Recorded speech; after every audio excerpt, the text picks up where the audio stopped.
रब्बिल आलमीन वस्सलातु वस्सलामु अला सय्यिदिल अंबिया'i वल मुरसलीन अम्मा बअद फ़अऊज़ु बिल्लाहि मिनश शैतानिर रजीम बिस्मिल्लाहिर रहमानिर रहीम क़ाल अल्लाहु तबारक व तआला फ़िल कलामिल मजीद व रफ़अना लका ज़िक्रक सदक़ल्लाहु मौलानाल अज़ीम व सदक़ रसूलुहुन नबियुल करीम व नहनु अला ज़ालिका मिनश शाहिदीन व शाकिरीन वल्हम्दुलिल्लाहि रब्बिल आलमीन। इन्नल्लाह व मलाइकतहु युसल्लूना अलन नबी या अय्युहल्लज़ीना आमनू सल्लू अलैहि व सल्लिमू तस्लीमा। सलातु वस्सलामु अलैका या सय्यदी या रसूलल्लाह व अला आलिका व अस्हाबिका या सय्यदी या हबीबल्लाह। बुलंद आवाज़ से पढ़िए सलातु वस्सलामु अलैका या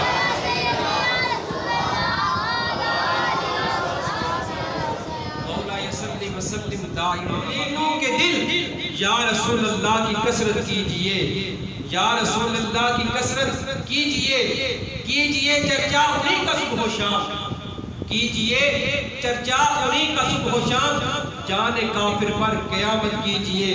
और जो न बोला हम गरीबों को रजा, जो न बोला हम गरीबों को रजा, याद उसकी अपनी आदत कीजिए, याद उसकी अपनी आदत कीजिए। हज़रत जिब्रील अलैहिस्सलाम नबी पाक अलैहिस्सलाम की खिदमत में हाजिर होते हैं, आगे अर्ज करते हैं या रसूल अल्लाह या हबीब अल्लाह, क्या आप जानते हैं कि आपके रब ने आपके जिक्र को कैसे बुलंद किया? हुज़ूर अलैहिस्सलाम ने इरशाद फरमाया कि ऐ जिब्रील तू ही बता दे कि मेरे रब ने मेरे जिक्र को कैसे बुलंद किया। तो हज़रत जिब्रील अलैहिस्सलाम ने कहा कि या रसूल अल्लाह या हबीब अल्लाह, आपका रब इरशाद फरमा रहा है इज़ा ज़ुकिरतु ज़िक्र माइया, कि ऐ महबूब जहां जहां मेरा जिक्र होगा वहां वहां तेरा जिक्र होगा। आपके रब ने आपके जिक्र को ऐसे बुलंद किया है, आपके रब ने आपके जिक्र को ऐसे बुलंद किया है, फरमाया कि जहां जहां मेरा जिक्र होगा वहां वहां तेरा जिक्र होगा। अब मैं एक छोटी सी मिसाल आपके सामने रखता हूँ। एक दुनिया की मिसाल है। दुनिया में अगर कोई बंदा, कोई नेक बंदा हो तो सारे लोग उसकी तारीफें करते हैं, उसका जिक्र करते हैं। अब उस बंदे का जिक्र एक जमाने के साथ मुख्तस हो गया, जमाना है वो बंदा है तो उसका जिक्र है, वो जमाना खत्म हो गया, उस बंदे का जिक्र खत्म हो गया। कईयों का जिक्र मशरिक में है, कईयों का जिक्र मगरिब में है, तो कईयों का जिक्र आसमान पर है। लेकिन कुर्बान जाओ करीम आका अलैहिस्सलाम की जात पर आपका जिक्र जमीन पर भी है, आका करीम अलैहिस्सलाम का जिक्र आसमान पर भी है। बल्कि मैं यूं कहूं जहां जहां मेरे रब की रबूबियत है वहां वहां मेरे मुस्तफा की हुकूमत है। जहां जहां मेरे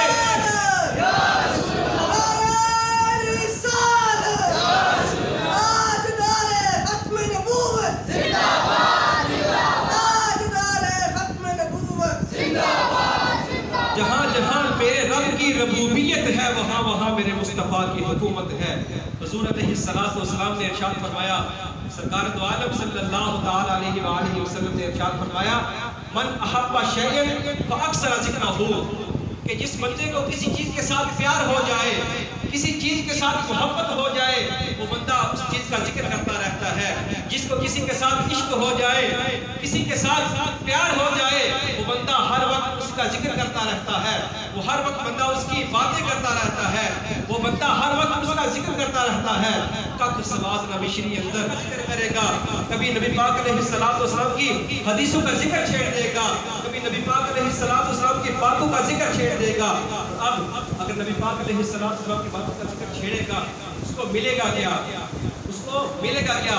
हुज़ूर अलैहिस्सलाम ने जो रब की बारगाह में हाथ उठाए और हाथ उठाकर दुआ करते हैं या बारी ताला मेरे उसी का चेहरा तरोताजा रखना।